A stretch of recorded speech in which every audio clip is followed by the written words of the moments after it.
This substance is called amygdalin. Amygdalin is a substance that is bitter, and it's found in grasses and in seeds primarily.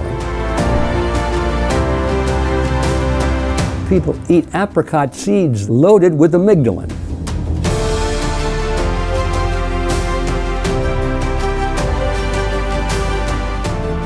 We'll explore the theory that cancer, like scurvy or pellagra, is a deficiency disease.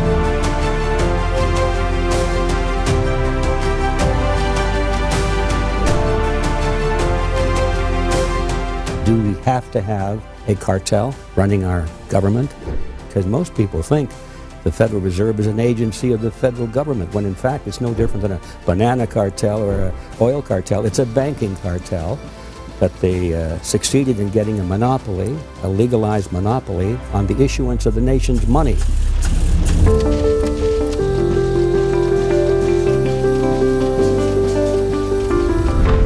After the money is printed, it is placed in circulation by member banks of the Federal Reserve Bank. There are 12 Federal Reserve districts throughout the country. The history shows quite clearly that the Federal Reserve System was created back in 1910, actually. It was voted into law in 1913, but the thinking and the construction work was all done 3 years prior to that, in 1910, on a private island off the coast of Georgia. It was called Jekyll Island.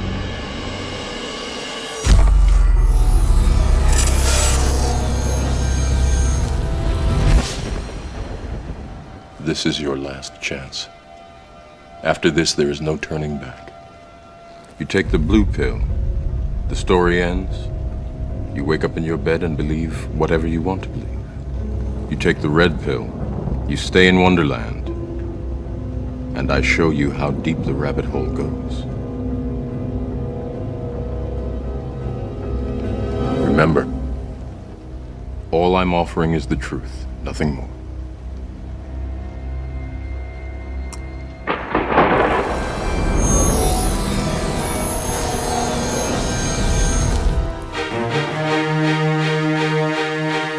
Are we going to have a Red Pill Expo this year? And the answer is yes, we are. And if you don't know about it, well, just go online and look it up, redpillexpo.org. You know all about the Red Pill and the Matrix movie. It's on that theme. The idea is to discover what the reality is, to pull away the illusion and find out what's really going on in life. That's what the Red Pill Expo was all about. And we have now a Red Pill University that plays upon that theme and goes 365 days a year. Back in 2002, I created an organization called Freedom Force International.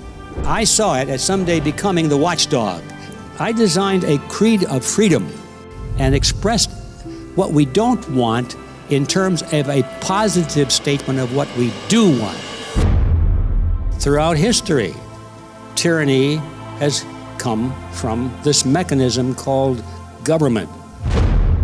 If there is a solution, this is the solution to putting an end to totalitarianism and tyranny in the world. Number one, I believe that only individuals have rights, not the collective group. That these rights are intrinsic to each individual, not granted by the state. For if the state has the power to grant them, it also has the power to deny them. And that is incompatible with personal liberty. I believe that a just state derives its power solely from its citizens. Therefore, the state must never presume to do anything beyond what individual citizens also have the right to do. Otherwise, the state is a power unto itself and becomes the master instead of the servant of society. 2, I believe that one of the greatest threats to freedom is to allow any group, no matter its numeric superiority, to deny the rights of the minority, and that one of the primary functions of a just state is to protect each individual from the greed and passion of the majority. 3, I believe that desirable social and economic objectives are better achieved by voluntary action than by coercion of law. I believe that social tranquility and brotherhood are better achieved by tolerance, persuasion, and the power of good example than by coercion of law. I believe that those in need are better served by charity, which is the giving of one's own money, than by welfare, which is the giving of other people's money through coercion of law. 4, I believe that the human instinct for private property is a positive force because it provides an incentive for production, which is necessary for the material support of mankind.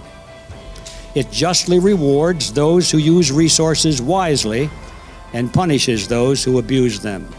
Those without property must depend on others for survival, and those who depend on the state must serve the state. Therefore, private property is a human right essential for prosperity, justice, and freedom.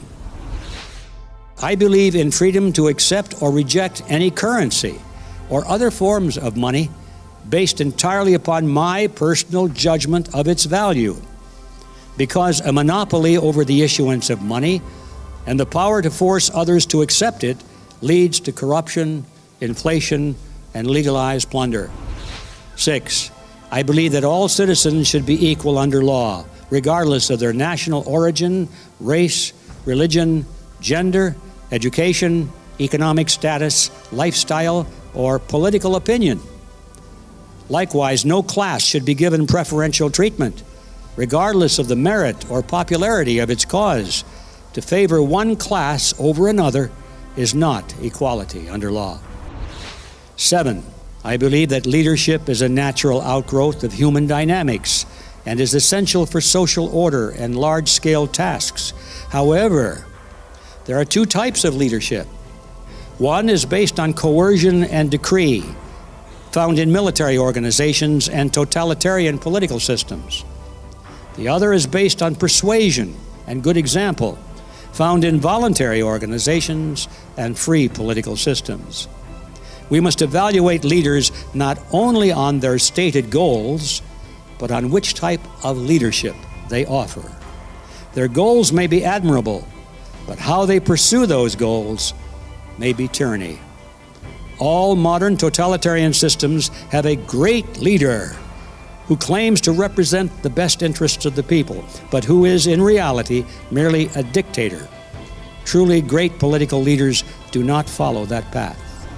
And then finally, number 8, I believe that the proper role of the state is negative, not positive, defensive, not aggressive. It is to protect, not to provide. For if the state is granted the power to provide for some, it must also be able to take from others. And that always leads to legalized plunder and loss of freedom. If the state is powerful enough to give us everything we want, it also will be powerful enough to take from us everything we have. Therefore, the proper function of the state is to protect the lives, liberty, and property of its citizens, nothing more. That state is best, which governs least. Thank you for listening.